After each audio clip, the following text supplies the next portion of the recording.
আজি নির্ভয় নিদ্রিত ভুবনে জাগে কি জাগে, আজি নির্ভয় নিদ্রিত ভুবনে জাগে কি জাগে, ঘন সৌরভ মন্থর পবনে জাগে কি জাগে, আজি নির্ভয় নিদ্রিত ভুবনে জাগে কি জাগে,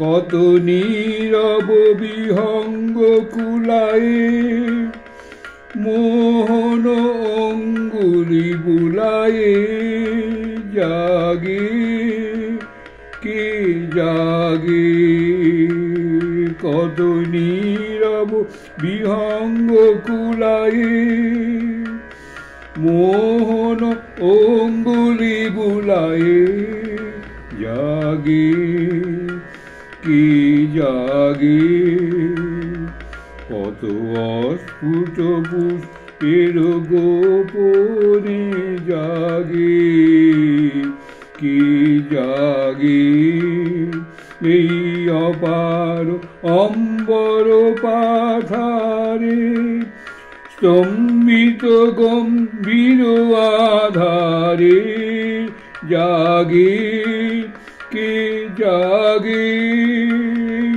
অপার অম্বর পাথারে স্তম্ভিত গম্ভীর আধারে জাগে কি জাগে, মম গভীর অন্তর বেদনে জাগে কি জাগে, আজি নির্ভয় নিদ্রিত ভুবনে জাগে কি জাগে। স্বামীজি দ্বিতীয়বারের জন্য আমেরিকায় যাচ্ছেন। সেই জাহাজে যখন যাচ্ছেন সে তারই বর্ণনা দিচ্ছেন স্বামীজি নিজে। পাল জাহাজ প্রায় মাল নিয়ে যায়, তাও নুন প্রভৃতি খেলো মাল। ছোট ছোট পাল জাহাজ যেমন হুড়ি প্রভৃতি কিনারায় বাণিজ্য করে। সুয়েজ খালের মধ্যে দিয়ে টানবার জন্য স্টিমার ভাড়া করে হাজার হাজার টাকা ট্যাক্স দিয়ে পাল জাহাজের পোষায় না।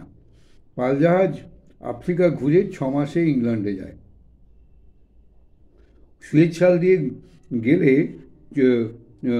অনেক কম সময় লাগে।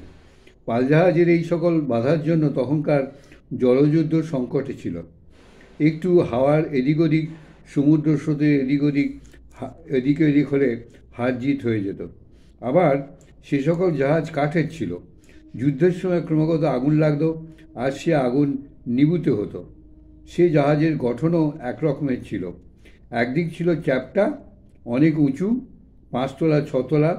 যেদিকটা চ্যাপ্টা তারই উপরতলা একটা কাঠের বারান্দা বার করা থাকতো। তারই সামনে কমান্ডারের ঘর, বৈঠক, আশেপাশে অফিসারদের। কি দারুণ বর্ণনা দেখুন আপনি। সেই 150 বছর আগে যে সমস্ত জাহাজ ফাহাজ ছিল, সেমন স্বামীজি সব ট্রাভেল করেছেন, তার বর্ণনা দেখুন আপনি।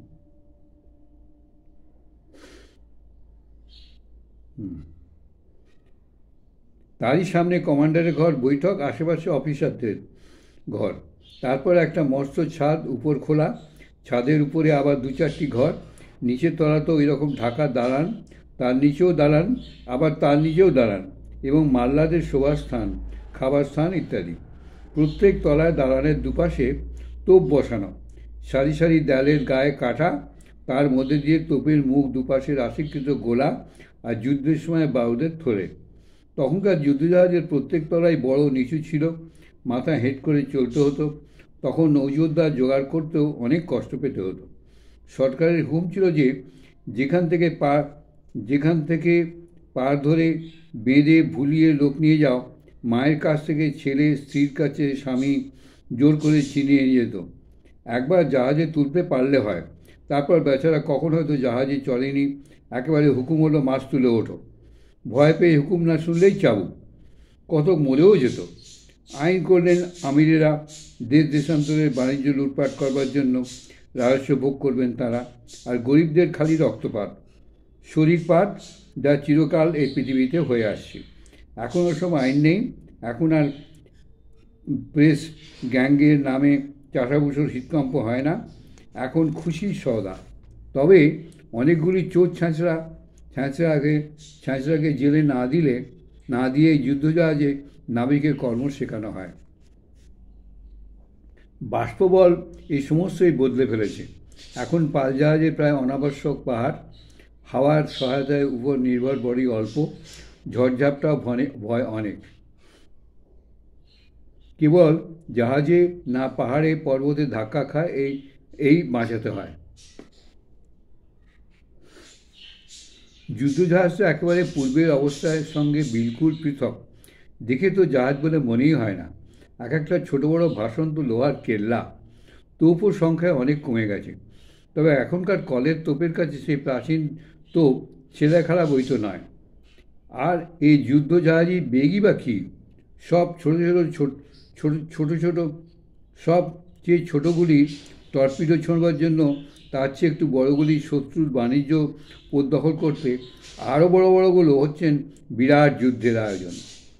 আমেরিকা ইউনাইটেড স্টেটসের সিভিল ওয়ারের সময় ঐক্য রাজ্যপক্ষেরা একখানা কাঠের জঙ্গি জাহাজের গায়ে কতগুলো লোহার রেল সারি সারি বেঁধে ছেড়ে দিয়েছিল।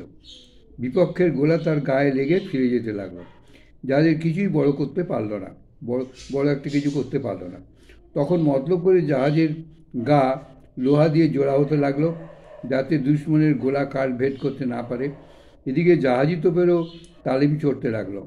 তা বড় বড় তোপ যাতে আর সরাতে, হঠাতে, ঠাসতে, ছুটতে না হয়, সব কলে হয়।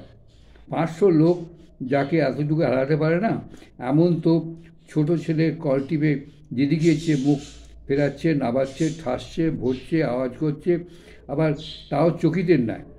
যেমন জাহাজের লোহার দেয়ালে মোটা হতে লাগলো, তেমনি সঙ্গে সঙ্গে বজ্রবেদী তোপেরও সৃষ্টি হতে চলল।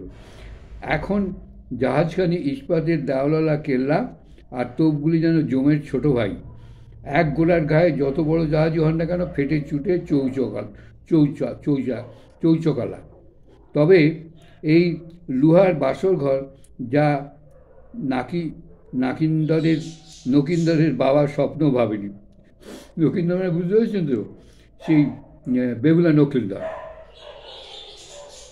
যা নকিন্দরের বাবার স্বপ্নও ভাবেনি, এবং যা শতালি পর্বতের উপর না দাঁড়িয়ে 70,000 পাহাড়ের ঢেউয়ের মাথায় নিচে বেড়ায়। ইনিও টর্পেডোর ভয়ে অস্থির। তিনি হচ্ছেন কতকটা চুরুটে চেহারার একটি নল। তাকে ত্যাগ করে ছেড়ে দিলে তিনি জলের মধ্যে মাছের মতন ডুবে ডুবে চলে যান। টর্পেডো কিরম হয় সেটা স্বামীজি বর্ণনা দিচ্ছেন। তিনি হচ্ছেন কতটা চুরুটে চেহারার মতো একটি নল। তাকে ত্যাগ করে ছেড়ে দিলে তিনি জলের মধ্যে মাছের মধ্যে ডুবে ডুবে চলে যান। তারপর যেখানে লাগবার সেখানে ধাক্কা যেই লাগা, অমনি তার মধ্যে রাশিকৃত মহাশক্তিশীল পদার্থের বিকট আওয়াজ ও বিস্ফোরণ। সঙ্গে সঙ্গে যে জাহাজের নিচেই এই কীর্তিটা হয়, তার পুনর্মূষিকও ভব, অর্থাৎ লৌহত্বে, কাঠকুটত্বে কতক, এবং বাকিটা ধূমত্বে, অগ্নিত্বে পরিমাণ। মনীষীগুলো যারা এই টর্পিডো ফাটাবার মুখে পড়ে যায়, তাদেরও খুঁজে পাওয়া যায় না। তা প্রায় কিমাতে পরিণত অবস্থায় হয়। এই সকল জঙ্গি জাহাজ তৈরি হওয়া অবধি জলযুদ্ধ আর বেশি হতে পারে না। দু একটা লড়াইয়ের একটা বড় জঙ্গি ফতে একদম হার।